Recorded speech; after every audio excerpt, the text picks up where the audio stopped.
지금 방송 보시는 분들 중에서도 B형 간염을 앓고 계시거나 주변에 B형 간염 앓고 계신 분들이 계실 텐데요.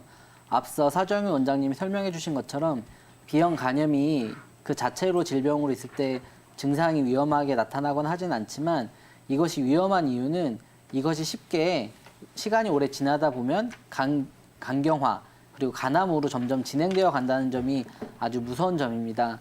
우리나라에서 간암은 전체 암 발생률 중에서 6위를 차지하고 있습니다. 그래서 상당히 좀 자주 발생하는 암 중에 하나이고요. 또 암 발생률은 6위지만 암으로 인한 사망률에서는 2위를 차지하고 있습니다. 그래서 한번 생기고 나면 이제 사망률이 높은 위험한 암 종류입니다. 그래서 간암으로 발전하지 않도록 생활 관리를 잘 해주시는 게 좋은데요. 이제 간염이 있을 때 이것이 간경화 그리고 간암으로 진행되지 않도록 하기 위해서 가장 중요한 생활 습관은 담배를 피지 않는 것과 술을 피지 않는 것, 이 두 가지를 지켜주시는 게 아주 중요합니다. 뭐 담배 피지 말아라, 뭐 술 먹지 말아라 이런 말을 흔히 자주 하는 말들이지만 B형 간염에 있어서는 담배를 피거나 술을 마셨을 때 간경화나 간암으로 진행되는 위험도가 훨씬 높아진다라는 연구 결과들이 있기 때문에 특히나 더 조심해서 담배나 술은 꼭 끊어야겠다 이렇게 좀 다짐을 해주시면 좋을 것 같습니다.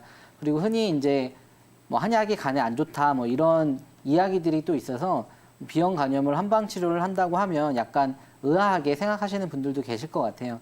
그런데 이제 최근에 이제 연구 결과들을 보면 이제 또 다른 이야기들이 많이 나옵니다.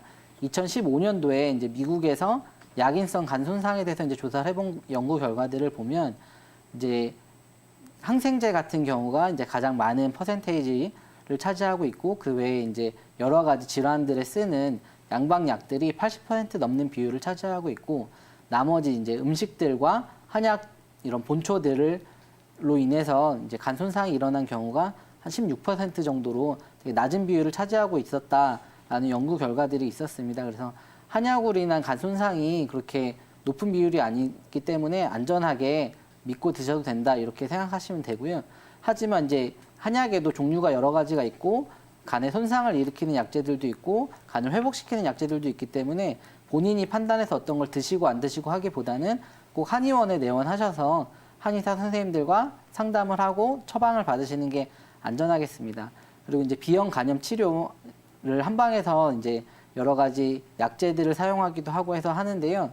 2016년도에 대만에서 이제 10년 동안 장기간 이제 추적 연구를 해 보니까 한약을 복용했을 경우에 B형 간염 환자들의 사망률이 절반으로 줄었다라는 연구 결과가 있었습니다. 그래서 B형 간염이나 이런 치료에 한방 치료가 강점이 있으니까요. 주변에 그런 질환이 있으신 분들은 한방 병원이나 한의원에 내원하셔서 상담받고 치료 받아보셔도 괜찮을 것 같습니다.